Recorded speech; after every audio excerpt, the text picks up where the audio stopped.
Can you hear me this time? Yep. Can you see me? Yep. I can't believe this is the tech part of my podcast, and we've spent, nearly an hour trying to get this working? Yeah. Yeah, it's Yeah. doing Nearly an my hour. flipping head in. Right.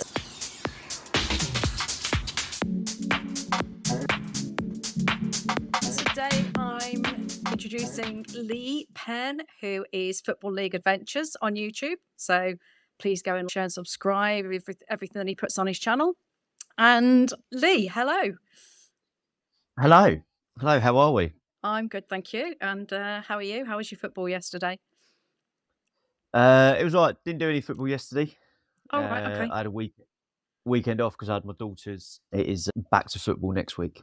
Yeah, so no posting yesterday then? Nothing, no football, let's Yeah, say. it's just nice. No football as my youngest doesn't like football, so it would have Oh, been a bit unfair. you can always trade kids Yeah. in. I'm sure you can. Yeah, I've tried. So let's just give the viewers and the listeners a bit of background. So Lee and I were picked, hand chosen, I think, by YouTube to be part of their High Five program back in the summer last year. And that's where we met. And I think just our sheer warped sense of humour has kept us in touch, hasn't it? Yeah, definitely. Oh, yeah, it's warped. Yeah, it's definitely that. Yeah, a lot of it I don't Yeah. think probably can go on the podcast. But anyway, yes, we believe YouTube are following our journey and they are probably tracking us in some way, shape, or form. We're watching stats and everything going up and down. We're doing everything that they're telling us to do. And out of about 5,000 of us, 40 of us are on the programme, aren't they? Yes. Yeah. Yes. Yeah. Although we're only in touch Yeah. with 20 of them. Yeah, we don't know where the other ones disappeared to. Their names were there but didn't appear.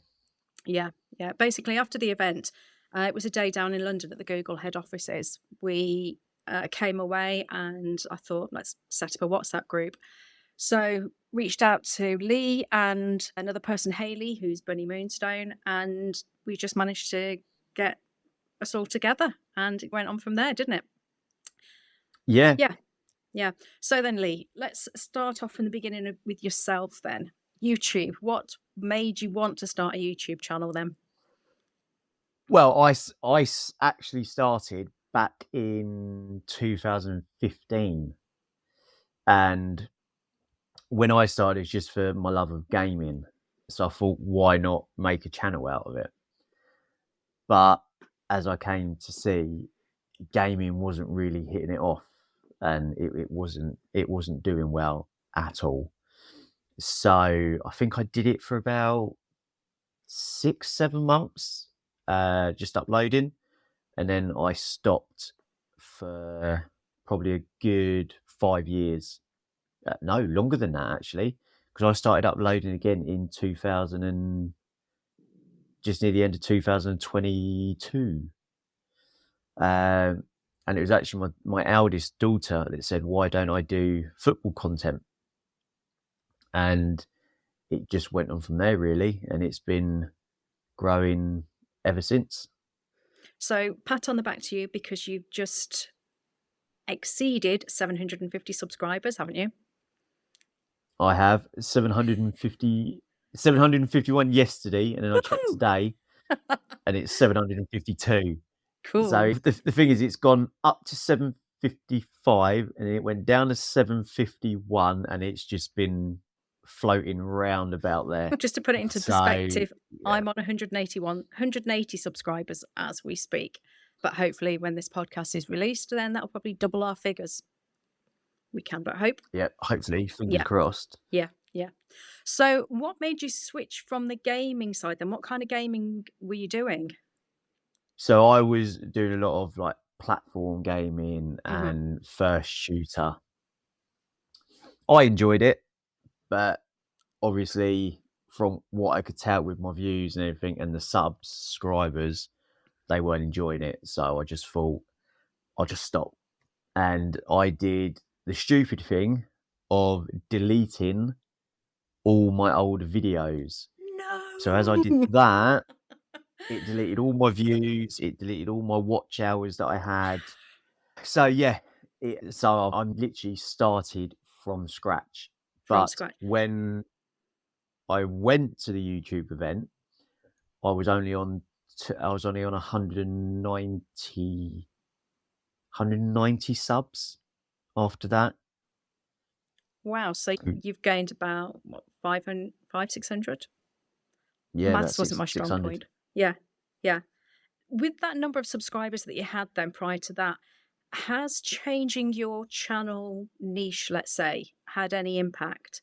Clearly, you've increased the subscriber count. Yeah, because it's increased my view count as well. I think now I'm sitting on, I think it's about 175,000 views. Mm-hmm. Sounds impressive. So it's definitely made a change. Absolutely. Yeah, yeah. And is this now what you would say is your niche? Is it what you love to do? Yeah, You're not just yeah. doing it just for what the audience want then, it's what you want to do.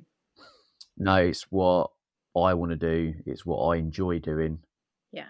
So I enjoy doing it. I do it for the audience as well. But if they like it and enjoy it on the way and they want to tell their friends, even better.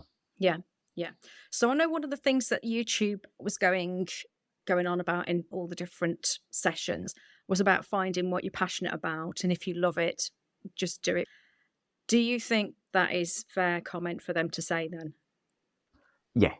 Oh, yeah. You got to do what you love. You can't just set up a channel and be like, oh, I'm just going to post this because I know it gets views and subs, but you don't like it. You've got to do something you like, got to do something you love. It's just, otherwise you don't enjoy it and it's pointless doing it. Yeah, true. And I think as well, if you're enjoying it, it doesn't feel like a job. Now, I know you've got a full-time job anyway, but to make it into a Yeah. full-time job, you've got to enjoy it anyway. Otherwise, it becomes a Yeah. laborious task. Yeah, exactly. And I have a Monday to Friday, 8 till 5 job. Mm-hmm. So my time of getting football is at the weekend and during and midweek if there's Mm-hmm. a game on, which means leaving straight from work, going to a game that's probably 2 hours away and doesn't finish till 9 o'clock at night, and then travelling back 2 hours and not getting home till maybe 12:30 at night. So was it then just because you weren't getting the view count that you switched what your channel was actually about then? Or was it because you'd looked at other football channels and thought, actually, I like that, might as well do that? It was the reason I stopped is because at first the channel wasn't doing well, Mm-hmm. so I just was disheartened by it and just completely thought, no, I'm not going to do it. I'm just going to watch videos on YouTube because I probably watch more YouTube than I do normal TV Yeah. now, No. which I think most people do, that they watch more YouTube than normal. It was just one day we were going to a Brighton game and my daughter went, why don't we record it? And yeah, then it just went from there. Yeah, because obviously there's no looking back. Channel name change, which is easy enough to do, isn't it? And then carry Yeah, on. so my channel's now had 2 name changes. Is there a limit, do you think, to how many name changes you can have? No, I think you can I probably don't think change there as is. much as you want. My channel when it first started was Lee Gaming, and then it was Up the Albion, and then I noticed that Brighton games weren't getting the views, so I started going Championship down to lower league football, and that's when I changed it to Football League Adventures and had someone design me a logo and a great intro and outro. So what more could I ask for? Yeah, it's knowing these people in high places, isn't it? And with all this talent and ability. Yeah.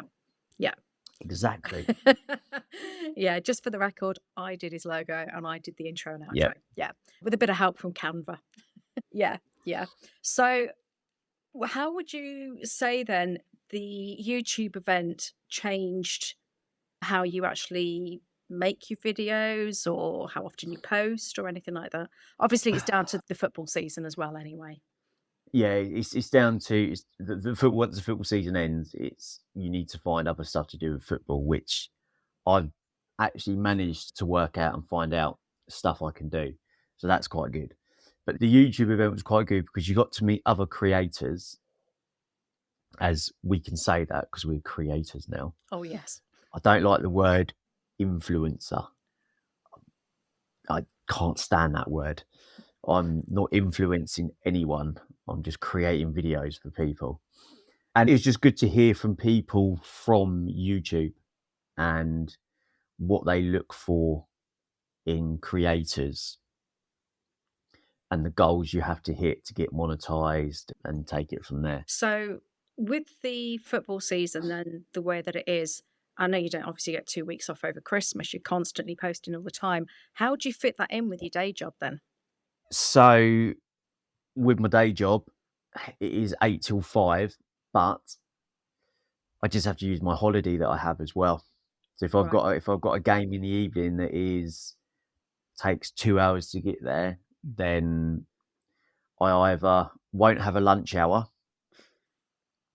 or I won't have any breaks through the day. And my hour and a half break that I get, I use that to finish work early and then go off to the game and eat the food at the game, which turns out to be more expensive than just having my lunch.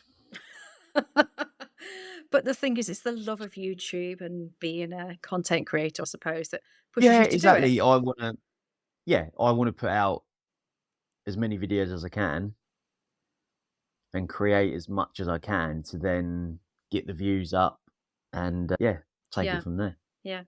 Okay. So apart from the long form videos, then at the YouTube event, they were pushing YouTube Shorts, which, in case anybody's not really aware, they're the same as TikTok. Yeah, we'll come back onto that in a moment. They are vertical videos, have to be 60 seconds or under. So pretty much hit 59 mark, stop recording. So yeah, how have you been getting on with the YouTube Shorts then?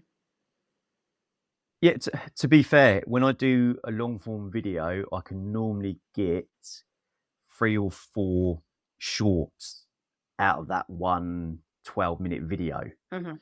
So if the teams have scored 2 goals each, then I've got 4 shorts of the goals to show.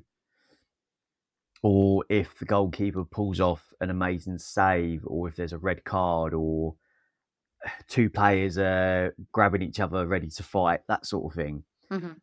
I don't condone violence, so just putting that out there. But it gets views.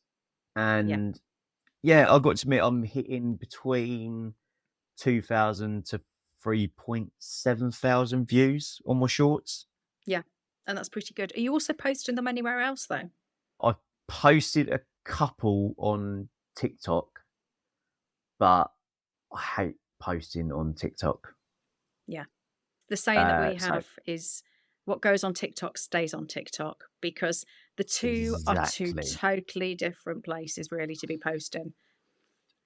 Yeah, and I'd love to turn around to some creators that use TikTok and then post it to go, why don't you do a TikTok without using TikTok?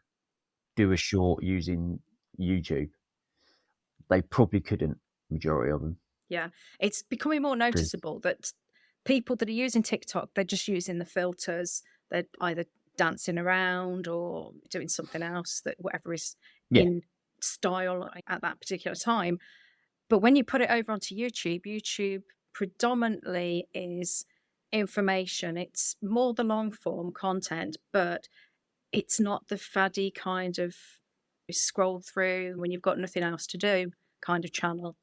Lee and I are both in agreement that basically proper content creators don't really need to be on TikTok. Yeah, TikTok has got some real niche areas and some real, yeah, real strong people over there and content creators, but you don't always manage to work both of them at the same time. It's either one or the other.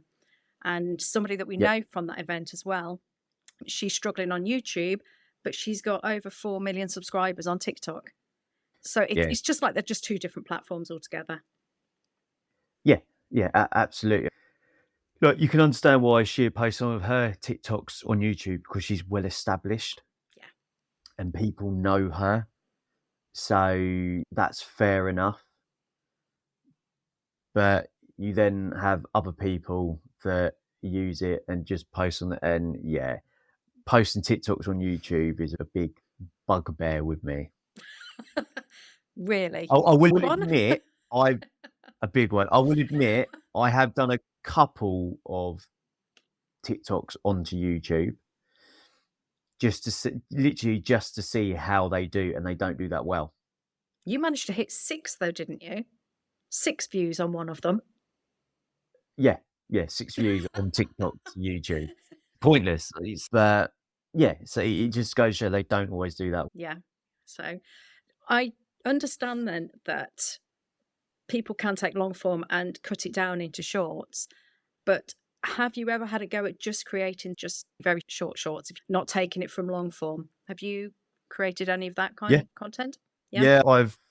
It's not been football content, but I've had stuff that I've created on my phone from days out with my girls, that sort of thing. Mm-hmm. And there was one yesterday I posted. I thought I'm not doing anything this weekend, so I might as well post something. So there's something up there, and it was a video of my youngest axe throwing at a festival we went to, Wow. and that's hit at the moment 2.2 thousand, and that's where I got the subscriber from. Fantastic. So your channel's not in the long run going to be just football, then it's going to be sort of you. No, I'm going to try and family. I'm going to try and move into everyday stuff once I hit that threshold and I can go part-time at work. Then I can do more everyday filming because I'll have stuff to do. Now, you touched on a subject just very slightly there, and you said that you record on your phone. Let's take it all back to the beginning then. Have you always recorded on your phone? What kit do you use? You're shaking your head for the audio viewers, audio listeners. So go on then. Nope. So Talk us through your kit. I haven't always used my phone. So when I first started the channel, I was recording everything on my PlayStation 4. Oh, yeah, because it was gaming. But with that, I was streaming it live. Yes. And then when you stop streaming it, then turns it into the video. But it's very difficult. You can't really edit much out of it unless you've got your laptop hooked up to that, and it just takes longer. So it was just do the video straight onto the computer, and it was there. Mm-hmm. But I was so new to it. I didn't have a clue about editing and anything like that. And to be fair, I still didn't have a clue till I met people at the event and then started speaking to you after the event. And the more we kept in touch, and you were like, we'll do this, do that, and try this. And then, yeah, you introduced me to Canva. Yes. Just in case people are not aware, if you're doing screen recording of gaming, one of the most popular things to use is what's called a game capture device. I'd got my girls both an Elgato HD game capture device. And then, yes, you have to run it through a PC, and then you can do the editing. And my eldest daughter was doing that from about, I think she was about 12 at the time.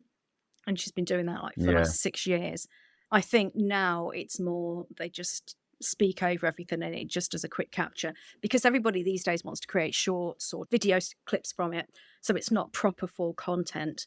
Yes, obviously the likes of, can't think of the names, Tommy in it, the likes of those doing the Minecraft things, then yeah, they're doing probably hours and hours of streaming, but then they pay an editor to do everything and cut it all down for them. But a lot of it is scripted or ad lib. So they have an idea what they're going to do throughout the gameplay. Point A, point B, maybe a closing, and then that's what they do. If it takes them 4 hours to get there, that's it. If it takes them 20 minutes, then obviously they've done something wrong. But yeah, it's all about capturing that audience attention. Yeah, and I have to admit, I've met Tommy in it and all those people, and they're really nice people. Yeah. So then, with the kit then, what are you using these days now if you're not doing gameplay? I am using that. Ta-da! My iPhone 15.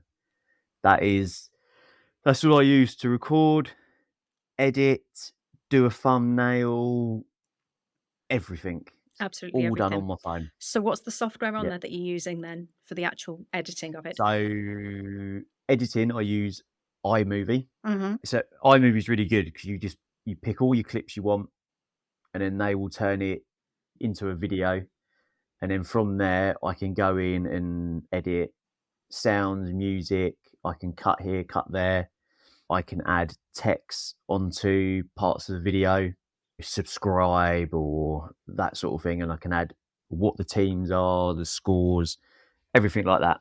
So that's really good. And then I use Canva for my thumbnails. Yeah. So just as a disclaimer, other software is available for editing your videos. Yeah. You used to use CapCut, didn't you? As well. Yes, I used to, yeah. And then I stopped using CapCut after the YouTube event. Yeah. I remember you saying, yeah. That was because of Brogan. Yes, Brogan Tate. Yeah, so she basically told us that even though she's on 100,000 subscribers, probably a lot more now, that is all she was using. She was just using iMovie to do all the editing. It blew us all away. But Lee's taken that one step further and he's using just his phone. I think she's got numerous different cameras, hasn't she? And I don't even know if she uses Yes. So many people use 3 or 4 cameras to just do one video, whereas everything's on my phone. Yeah. And I suppose it's easy because then you have it with you. You just literally flick it to video, front or rear camera, and you're off. Yeah, I carry a power bank with me. So I can charge my phone at, say, half time for 15 minutes. But then I'll also carry my charging wire and plug with me. So when I'm on the train coming back home, I can just plug it in and charge my phone and edit my videos on the train as well. So taking the long form content then and creating the shorts, bearing in mind the shorts are portrait style then, and your long form, I'm assuming you're doing it all in landscape. Yeah. So how do you edit those then? Can you give us some tips on what you do then? To be fair, at first, when I was doing my vlogs, I wasn't doing it landscape, I was doing it portrait. So it missed half of everything. I didn't get hardly anything. If you go back and watch one of my first football vlog I did was 2 minutes and 52 seconds long. And it was a couple of clips of the game, and then it was me and my daughter back on the coach going home. That was it. And then I think for about 9 or 10 videos, it was all portrait. Gosh. And the thing is, you can't go back and record them again, can you? No, because the game's done. To be fair, again, it was actually you that told me put it in landscape. So the tip here is film everything in landscape. It is so much easier then to put it or crop it into portrait. But going the other way, it's nigh on impossible. It's just not easy at all. You're going to lose so much, as Lee's just said. Yeah. There's been games that I've gone to where I've been holding my phone filming, and it's been so cold that my fingers have frozen in place. Yeah. And I can't get them to go back to normal. I have to wait and warm my hands up. So with the short form then, are you just recording as much footage as you can and then seeing if there's anything that you could take as a clip afterwards? You're not really recording all 90 minutes, are you? No. So what I do is of the game, I'll probably record 20 minutes of the game in all different little clips. And then I'll go through and pick out different clips that I want to put into the video. And then I'll record me on the way to the ground, a view of the ground when I'm in there so people can see what it's like. You'll have a bit of the game, and then it'll be a couple of comments from me, a bit more of the game. And then once it's full time, my reaction and what I thought of the match. And then out of that, I can then take clips. To be fair, most of my shorts are even under 15 seconds. Some of them are only between 7 to 9 seconds long. Yeah. So, yeah. So when you're recording it, then obviously you're saving it locally onto your phone. Do you then, after you've created your YouTube video, do you then just delete all of your footage, or are you backing it up anywhere? That's it gone. It all goes once it's gone. It's gone. Yeah. Which is fair enough. You don't really need it again, do you? No, I'm not gonna. I'll put in it if I do like an end of year video, but then I can just go into my channel and take clips from there. Yeah, that's true. Yeah. So you wouldn't consider needing an external device then for backing up anything that you've done? I probably will when I move into doing everyday content Hmm. Yeah. because there might be something could corrupt or something like that. Hmm. But I'm hoping by the time I do everyday content, I'll have someone that can edit it for me and I'll just pay them and I'll do all the recording and all the important stuff. And they do the important stuff their side. So I Yeah. can worry about recording the footage and giving it to them to do. Yeah. Yeah. One thing I will say, in case I forget to have this conversation later, is if you do go down the route of staying with Apple, although I'm not sponsored, but if they would like to reach out to me, if you get the iCloud storage, then at least you've got it saved.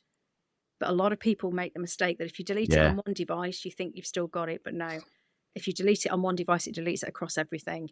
So it's almost like a little thumbnail across every device of it, and it's saved on the cloud.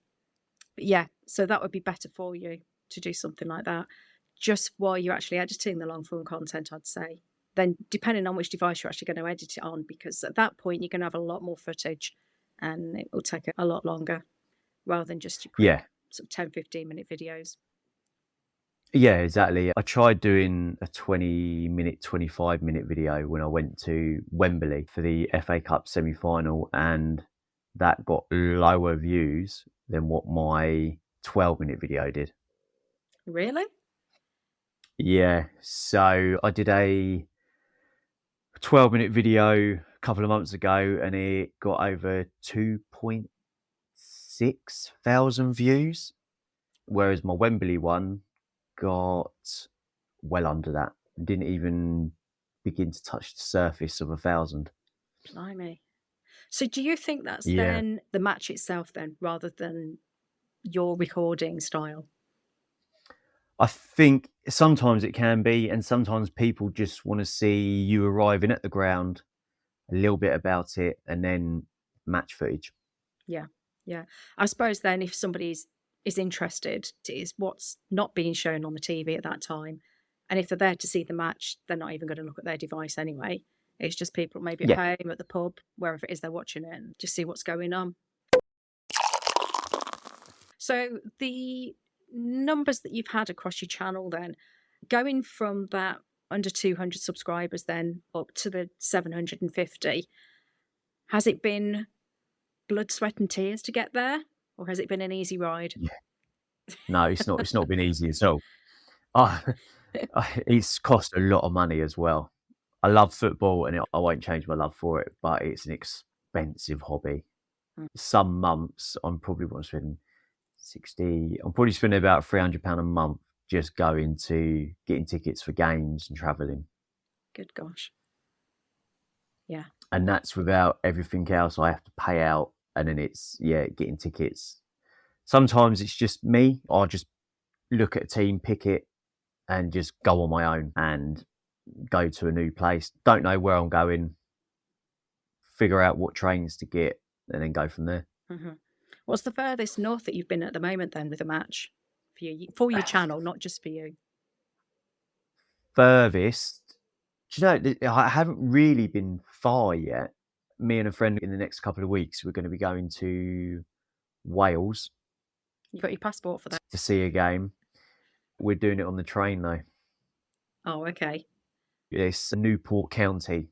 Okay. So we're going to see when they're at home next and just get the tickets and go. But it's 4 hours there, 4 hours back on the train. And this is why everyone says you've got to love your channel and your content, because you wouldn't just do Yeah, it for the sake of it, would you? no, not at all. Not at all. No. No. How many local matches do you go to? I probably go to about 6 or 7 a month local. And how many of them? And I was just going to say, how many of them, if they're local, would be evening matches? Do you have to take any extra kit with my you? Is it all still done on your phone? no, it's still done on my phone. I don't take any extra kit with me at all, except for hat and gloves. then I can't use my hands when I've got my gloves on because they don't interact with my phone. Gloves are pointless. You'll need to invest a pair of those special gloves that you can actually do the touchscreen. Some games I go to where it's so cold, I have a pair of joggers on, my jeans, I have a jumper and a hoodie on, plus my coat. And there was one game I went to where it was raining so hard that it went through my jeans and went through my joggers, through my top, through my hoodie. Yeah, I got soaked. Blimey. Probably soaked. And if I didn't love the channel, I wouldn't have done it. So to get to the 750 mark then, and you've got 250 more to go to get paid. 1,000. The monetization, which I would have thought nearly every YouTuber is a huge milestone to try and achieve. Oh, it's a massive milestone, yeah. Yeah. So at 500, did that make any difference to your channel? To you? 500. What, when I hit 500? Yeah. Yeah, it was a massive thing because it was another massive achievement. Mm-hmm. That 500 people have subscribed to watch some ginger bloke go to football matches, film it, hear his opinion, and do that every week.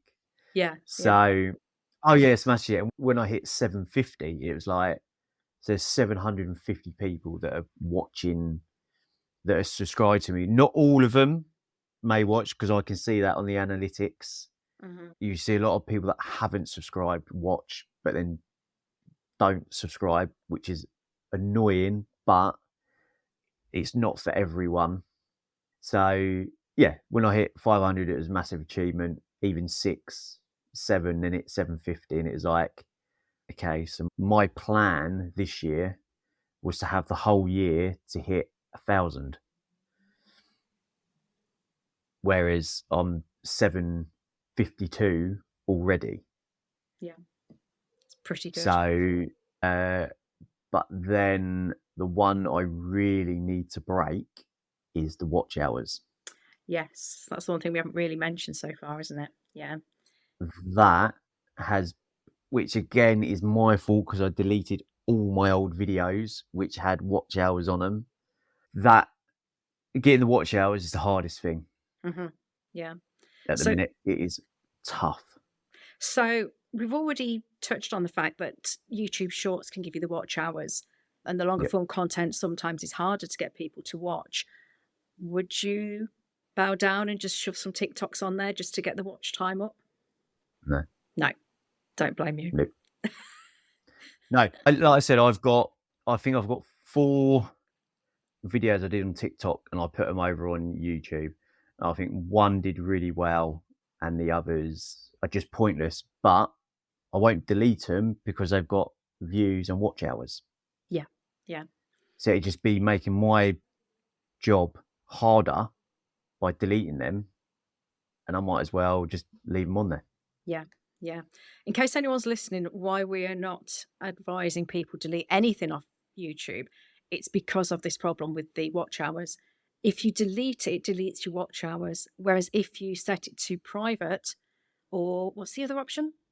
Unlisted. That's it. Both of those will retain the number of watch hours, be it in seconds or minutes or hours.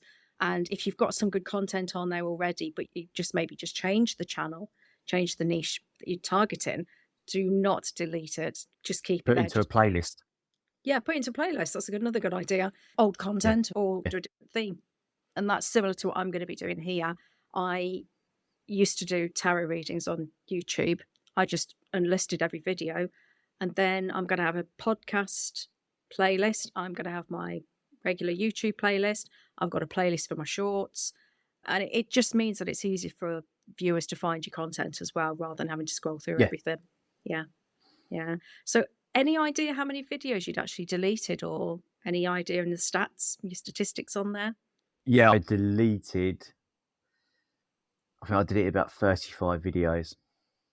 That's a lot. So it's a hell of a lot. Yeah.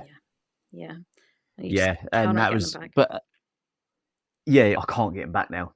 No. They're gone. But at that time, I didn't know. Yeah, I just started YouTube, so I didn't have a clue that you delete them, it gets rid of everything. Yeah. Yeah. Yeah. Is there anything else you think we should mention? Just be careful what you're posting as well. You're doing stuff like when I'm at the football, fans chanting stuff and saying stuff. You can't block that out. It's part of live football. How do they get round that on live TV then? They don't. You can hear it. Oh, okay. You can tell I'm They not a they football just fan. apologise for the foul language you may have heard or anything like that. But Mhm. when you're in a stadium that's 30, 40, 50,000 people and they chant what they want and there's nothing you can do. I'm the sort of person that in my videos, I'm different because I have to be, because it's going out to YouTube and I don't want to get striked or anything like that for having stuff that shouldn't be in it. But I don't have a filter. So sometimes, as Julie knows, I will just, when we have our chats, I will just say what I think. And she's just listened to another podcast that I do where I said what I thought, and that's my upper side. So once I make it on YouTube and I'm up there with those thousands of subscribers, I can then start to be a little bit more me when I do my everyday stuff. But yeah, just be careful what you post and you're not taking other people's content and saying it's your own when it's not. Yeah. And I think this comes back to the TikTok episodes that we've seen happening on YouTube. I think it's about being genuine, but also about being unique and not copying everybody else. Why would Yeah. anybody want to just copy everybody else's same old content, especially if we're talking the YouTube shorts? And just, I'm not saying don't take something that you've put on TikTok and put it on YouTube, but make it unique. Don't just do Yeah. something with a filter that anybody could do, because it's not Yeah. creative. And we're creators. That's the key word, isn't it? Yeah, we found out at the event there's a section of YouTube where there is a short manager. There are some people that do shorts out there that I get really frustrated with and don't agree with, and it really grinds my gears It's the when WhatsApp messages from Lee going, I don't believe it. How yeah, come they're getting and paid for that? yeah, and some of these shorts are terrible. Yeah. I say it, I don't care who I upset. I'm too old to even care about that now. But it's true. Some of the shorts are shocking, but my stuff's genuine. My stuff's of what I do for my channel. Yeah. And yeah, so if anyone hears this, I've said it now, it's out there. Yeah. But On YouTube, I don't care. yeah, but I've got to agree as well. It's about content, and it's, if you've put some time and effort into scripting, editing, doing anything like that, they are the people that should really be awarded and, well, Yeah, what's the word? It's not awarded. What is it? Recognized. yeah, Yeah. recognise what they do. Yeah. Because it's not easy doing content. It's not easy actually editing the stuff and putting it up. And it's No, certainly literally blood, sweat, and tears to get to where you've got to, like your 750 plus subscribers. And that's without doing any shitty shorts, as we call them. yeah, anyone can go down a slide Yeah, exactly. and record it. It really gets me sometimes. Yeah. But then each to their own. Some people may like that content, but I don't think that's why they go on YouTube. That's why our joke is what goes on TikTok stays on TikTok, because that's the platform for it. But if you do something that's unique and similar to the YouTube short I did, 3 of us from the event went down to London in November. And I literally Yeah. stood outside the HMV store and I said, guys, hold on a minute. I just want to record this. Recorded it twice because I think somebody walked in front of me. But the second cut was fine. Posted it straight onto YouTube. Got a few hundred views, I think it was. But then Lee suggested I put it onto TikTok. And it got Yeah. a hell of a lot And- more views. Yeah. Yeah, because I think on one of the platforms, can't remember which one, it's had nearly like 10,000 views now. That might be YouTube. It was either YouTube or TikTok that you did it and it hit big. Yeah, I think it hit big. I honestly can't remember now. But anyway, it was original content. It was just me saying, oh, look, the store's reopened. It reopened that week. Didn't even realise it. And I just quickly filmed it and said, this is where I was back in the 80s. Yeah, and also the one we did in Hamleys, where you called Harry Potter's wand a baton. something. I can't remember what it was. Yeah. Yeah. It's bat or And something. that did really well on YouTube as well. That hit high numbers. Yeah, but again, it was just original. It was just literally, let's just quickly record this. No scripting really, but that was it. Lee just stuck his head in the camera and just said what he did. So that was it. Yeah. But yeah, you can make your shorts funny, informative, whatever you want, but you can be original with them as well. And I think that's where the originality kind of pays off, because it matches what your channel's about as well. So Yeah, I know absolutely. I know obviously your shorts are predominantly football ones. Mine are just random any day things. When we went to London, I turned one of the clips from London into a short. When we were coming out of Winter Wonderland and we were walking along and there was that really fat squirrel. Oh yes. And he just came up to me. And I did a short out of that, and that hit 2,500 views. Like that, but you know, people love, by the looks of it, people love seeing a fat squirrel. So yeah, precisely. Yeah. But obviously you've got to keep it clean, I think, to get the most views. Yeah, you can't be swearing in your videos and stuff like that, because it's just, you're not going to watch it. Yeah. And I do think that if you've got a channel and it is a particular niche, then dropping TikToks in there is just going to confuse the algorithms, the bots, because it's not consistent. Then it's all over the place. Yeah, it's exactly that. Yeah. We'll touch on the analytics and things like that and thumbnails in our next chat then, Lee, if you don't mind. It's fine with me. I think we've pretty much covered everything about intro to YouTube. Yes? Yeah, okay. Yeah, all went well. Yeah. Thank you very much, Lee. And I'll see you in one of the future episodes. And yes, and good luck in hitting that 1,000. You never know, might hit 1,000 by the next time we do the next podcast. Would be nice, and it'd be on the road to 2,000. So. Yes. So for anybody that's watching or listening, get out there, get your YouTube channel started. You won't regret it. Best thing to eat up most of your day. Yeah. And in Lee's case, also his bank balance. Yes. Yeah, it does that a lot. Yeah. But hey, if you enjoy it, just do it. That's it, really. Exactly. Otherwise, you'll be regretting not starting your channel now. Yeah, what's money at the end of the day? Yeah. You can say that when you hit over 1,000, you start getting your money rolling in. My £5 keep coming in every month. Yeah, I think you probably have to have a few more than 1,000 subscribers for that price. Yeah. Yeah. Everyone, thank you for listening. Thank you for watching. And we'll see you in the next episode of Tech Talks and Soul Walks.